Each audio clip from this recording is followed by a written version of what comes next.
अगर आप इन दोनों इमेजेस को ध्यान से देखेंगे तो दोनों के बीच वाले सर्कल में कौन सा सर्कल बड़ा है? तो ज्यादातर आप देखेंगे कि आपको ये वाला सर्कल दिखने में बड़ा लग रहा होगा, पर एक्चुअल में ऐसा नहीं है। अब आप देखिए कौन सा सर्कल बड़ा है। कोई भी सर्कल बड़ा नहीं है, क्योंकि दोनों सर्कल जो है बिल्कुल सेम रेडियस के हैं, बिल्कुल सेम है। ये सिर्फ आपके आंखों का धोखा था, एक इल्यूजन था।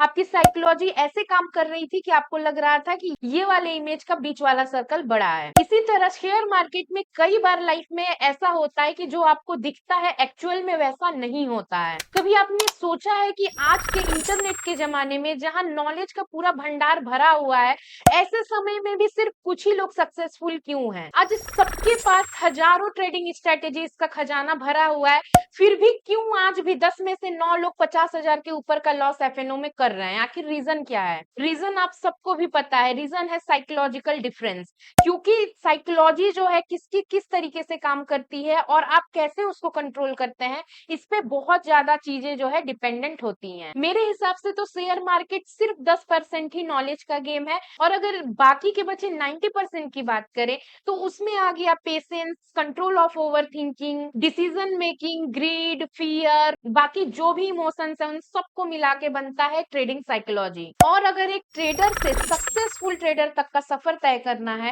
तो फिर आपको साइकोलॉजिकल कंट्रोल आना बहुत ज्यादा जरूरी होता है। जब आप एक ट्रेडर बनने का ख्याल अपने मन में लाते हैं, ट्रेडिंग करने के लिए आगे आते हैं, तो आप बहुत सारी नॉलेज गेन करते हैं, जैसे कि technical analysis, chart pattern, candle stick, future and option, swing trading, intraday trading and बहुत कुछ आप सीखते हैं। इंडिकेटर, ऑप्शन बाइंग, सेलिंग, सब कुछ आप सीखते हैं। पर जो नहीं सीखते हैं, जो आपको सीखना चाहिए, वो है साइकोलॉजिकल टैकल और इमोशन कंट्रोल। फॉर एग्जाम्पल, जब आपको सीखना हो कि चार्ट में इंडिकेटर कैसे लगाते हैं तो आप बस चुटकियों में सीख जाते हैं, लेकिन वहीं पे जब आपको सीखना होता है कि इंडिकेटर को डिसिप्लिन के साथ फॉलो कैसे करना है, तब आप यहाँ पे थोड़े बहुत डगमगा जाते हैं। तब क्या होता है कि कैंडल क्लोज भी नहीं होता है, इंडिकेटर में इंडिकेशन पूरी तरीके से आया भी नहीं रहता है, तभी आपका ग्रिड आपके ऊपर हावी हो जाता है और आप बीच में ही एंट्री कर लेते हैं। आप अपनी साइकोलॉजी को कंट्रोल नहीं कर पाते हैं। एक तरीके से देखा जाए तो आप खुद की नॉलेज का इस्तेमाल खुद के ही लिए गलत तरीके से करने लगते हैं और आपको पता भी नहीं चलता है, क्योंकि यही है ह्यूमन साइकोलॉजी। चलिए आगे एग्जांपल देखते हैं। जब आपको कैंडल स्टिक सीखना हो तो आप तुरंत सीख जाते हैं, लेकिन फिर जब उस कैंडल स्टिक को फॉलो करने की बात आती है तो आप जो है अपने हिसाब से सोचते हैं कि कैंडल आपको फॉलो करे, ना कि आप कैंडल को फॉलो करते हैं। आपने जहां पे भी एंट्री किया है उसके अगर ऑपोजिट साइड में भी कैंडल बन रही है तो आप वेट करते हैं कि अरे नहीं, मेरे साइड में कैंडल बनेगी, तब फिर मैं वेट कर लेता हूँ। ये भी एक ह्यूमन साइकोलॉजी का ही हिस्सा है। नेक्स्ट एग्जांपल की बात करें तो आपको जब सीखना हो कि स्टॉप लॉस क्या होता है, तब तो आप फट से सीख जाते हैं, आपको पता भी है स्टॉप लॉस क्या होता है। लेकिन जब स्टॉप लॉस लगाने की बात आती है तो बाप रे बाप, पता नहीं क्यों सबको बहुत प्रॉब्लम होने लगती है। मुझे भी पहले बहुत प्रॉब्लम होती थी, अब तो हम बहुत अच्छे से सबक सीख गए हैं और फिर अब तो स्टॉप लॉस के बिना मेरा कोई काम ही नहीं होता है। मुझे तो बेचैनी होने लगती है कि स्टॉप लॉस क्यों नहीं लगा है। पता नहीं आप लोगों को कब ये बेचैनी होगी कि स्टॉप लॉस क्यों नहीं लगा है। खुद गलती करके मत सीखिए ना, दूसरों की गलती से सीखिए, तभी आप सच्चे और अच्छे ट्रेडर बन पाएंगे। मुझे तो लगता है कि नए ट्रेडर्स के लिए स्टॉप लॉस लगाने से ज्यादा टफ काम कोई और होता ही नहीं है। ज्यादातर लोग तो जब तक अपना आधा कैपिटल उड़ा ना दे तब तक स्टॉप लॉस लगाना नहीं सीखते हैं। क्यों?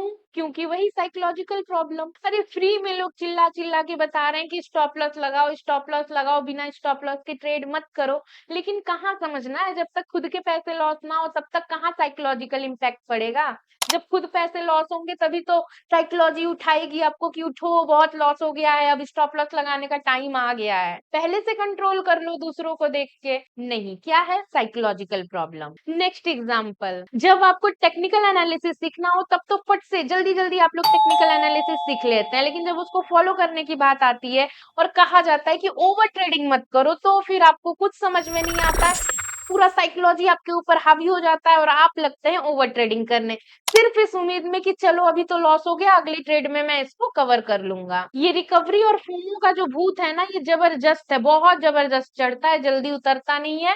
क्यों? क्योंकि साइकोलॉजिकल प्रॉब्लम। जब आपको रिस्क मैनेजमेंट सीखना हो तब तो आप बहुत अच्छे से वीडियोस देखते हैं, सीख भी जाते हैं, आपको पता भी है कि रिस्क मैनेजमेंट क्या होता है और कैसे करना है, लेकिन जब प्रैक्टिकली उसको फॉलो करने की बात आती है तब सब धूल मिट्टी में मिल जाता है। जब हमें लॉस हो रहा होता है तब हम बैठ के वेट करते करते हैं कि अब रिवर्सल आएगा तो हमारी रिकवरी होगी।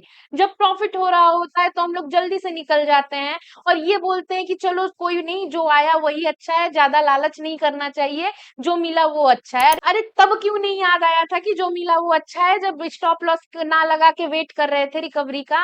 झूठ मूठ का खुद को ही महान बना रहे हैं कि अरे लालच मत करो, लालच बुरी बात है। ये बोलो कि प्रॉफिट देख लिया है तो अब इंतजार नहीं हो रहा है, प्रॉफिट को जल्दी से बुक करना है। ये भी एक साइकोलॉजिकल प्रॉब्लम ही है। कमेंट करके बताओ अगर आप लोग रिलेट कर पा रहे हो तो। ये ख्याल पहले नहीं आता है जब हम लोग लॉस के डर से स्टॉप लॉस नहीं लगाते हैं और रिकवरी के चक्कर में रिवर्सल का वेट करते हैं और जितना लॉस होना चाहिए उसका डबल ट्रिपल लॉस लेके घर जाते हैं। खुद को बेवकूफ बनाना बंद कीजिए आप लोग। यार प्यार में यहाँ कोई दूसरा बेवकूफ बना के चला जा रहा है, ट्रेडिंग में यहाँ हम लोग खुद को बेवकूफ बना रहे हैं। दुनिया में ये चल क्या रहा है? बहुत खतरनाक चीज है ये साइकोलॉजी। चलिए आप लोगों को एक छोटी सी कहानी सुनाते हैं। एक लड़का जो 1877 में पैदा हुआ, वो अमेरिका के शेयर मार्केट में एक ऑफिस बॉय का काम करता था। उसने अपना काम 14 साल की उम्र से शुरू किया था क्योंकि उसके घर में कुछ फाइनेंशियल प्रॉब्लम्स थी। जब वो काम करता था वहां पे लोगों को चाय पिलाता था तो लोगों को बात करते हुए सुन के उसके मन में भी ये इच्छा जागृत हुई कि ये शेयर मार्केट क्या होता है और इससे पैसे कैसे कमाए जाते हैं। उसने काफी समय तक जो है नॉलेज गेन किया, उसने सीखा कि एक्चुअल में ये कैसे काम करता है और फिर उसने जो खुद के जमा किए हुए पैसे थे वो शेयर मार्केट में लगाए। वो ट्रेडिंग करने लगा लेकिन एक ट्रेड में उसको काफी ज्यादा लॉस हो गया। तब उसका जो कॉन्फिडेंस था वो टूट गया। उसने कुछ समय के लिए ट्रेडिंग छोड़ दी और वो एक दिन सोच रहा था बैठ के कि मैंने तो इतनी सारी जानकारी हासिल करके काम किया, फिर भी ऐसा क्या हुआ जो मेरा इतना बड़ा लॉस हो गया। जब उसने सोचना शुरू किया, एनालिसिस करना शुरू किया तो उसने समझा कि उसने रूल फॉलो नहीं किया और उसके मन में कुछ आया और उसने ऐसे रिएक्ट किया जिसकी वजह से उसे लॉस हुआ। थोड़े समय बाद उसको समझ में आया कि ह्यूमन साइकोलॉजी की वजह से ऐसा हो रहा है, क्योंकि लोगों का एक बिहेवियर है जिसके अकॉर्डिंग इंसान काम करते हैं और उस साइकोलॉजिकल इम्पैक्ट की वजह से जो है उसका ट्रेडिंग में लॉस हुआ था। फिर वो इस चीज को एनालिसिस करता है, काफी समय तक ह्यूमन साइकोलॉजी के बारे में वो जानता है, समझता है और फिर से जो है मार्केट में आता है। उसने खुद को ह्यूमन साइकोलॉजी के हिसाब से ट्रेन किया कि वो कैसे अपने साइकोलॉजिकल इम्पैक्ट को कंट्रोल कर सकता है। इसका रिजल्ट ये निकला कि जब सन 1929 में शेयर मार्केट में बहुत बड़ा क्रैश आया, जब सब लोग अपना पोर्टफोलियो खाली कर रहे थे, शेयर को सेल कर रहे थे, तब वो बंदा जो है शेयर खरीद रहा था और साथ में उसने शॉर्ट सेलिंग करके अपने ऑफिस में सबसे ज्यादा पैसे कमाए थे। उनका जो नाम है वो जेस लिवमोर था। एक जेस लिवमोर थे और एक हम लोग हैं। आज 2024 में हमारे पास किसी भी कंटेंट की कमी नहीं है। हम लोगों को आज की डेट में पता है कि ह्यूमन साइकोलॉजी क्या होती है, कैसे काम करती है, फिर भी हम लोग कंट्रोल नहीं कर पाते हैं। उस समय में तो आप बताइए 1900 सन 1900 ईस्वी की बात हम लोग कर रहे हैं। उस समय पे तो मतलब किसी को पता नहीं था कि ह्यूमन साइकोलॉजी भी होती है, काम ह्यूमन साइकोलॉजी ऐसे काम भी करता है। वो उनको बताने वाला कोई नहीं था, इंटरनेट नहीं था, तो उन्होंने खुद से एनालिसिस किया और इस पे कंट्रोल करके एक बड़े अमीर व्यक्ति बन पाए। जहां पे जिस लेवल पे वो थे वहां से खुद को निकाल के एक अपर लेवल पे वो पहुंच पाए। लेकिन आज हमारे पास सारे कंटेंट अवेलेबल है, सब कुछ हमें पता है, फिर भी हम इस चीज से खुद को नहीं निकाल पा रहे हैं।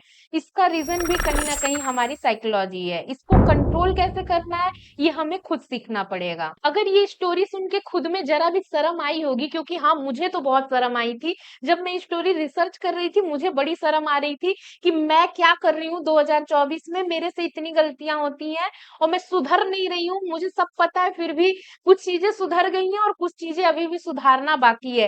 तो आप लोग भी अगर मेरे जैसे हैं और आप लोगों को भी थोड़ी बहुत शर्म आ रही होगी तो मुझे सब्सक्राइब कर देना, क्योंकि साथ में भविष्य में हम लोग मिल के शर्माएंगे, ऐसे अपनी गलतियों पे ना मिल के शर्माएंगे। अपनी गलतियों को मानना चाहिए, अपनी गलतियों को छुपा के कुछ नहीं मिलने वाला है। तो आई होप आप लोगों को मेरी कड़वी बातों से साइकोलॉजी के कुछ इंपॉर्टेंस रूल समझ में आ गए होंगे और ये समझ में जरूर आया होगा कि हमें खुद की साइकोलॉजी पे खुद काम करना होगा और खुद कंट्रोल करना सीखना होगा, तभी हम एक सक्सेसफुल ट्रेडर बन पाएंगे। तो वीडियो अच्छी लगी होगी तो लाइक शेयर और सब्सक्राइब जरूर करिएगा। फिर मिलेंगे एक नए वीडियो में इंपॉर्टेंट वीडियो के साथ। तब तक के लिए bye bye and take care.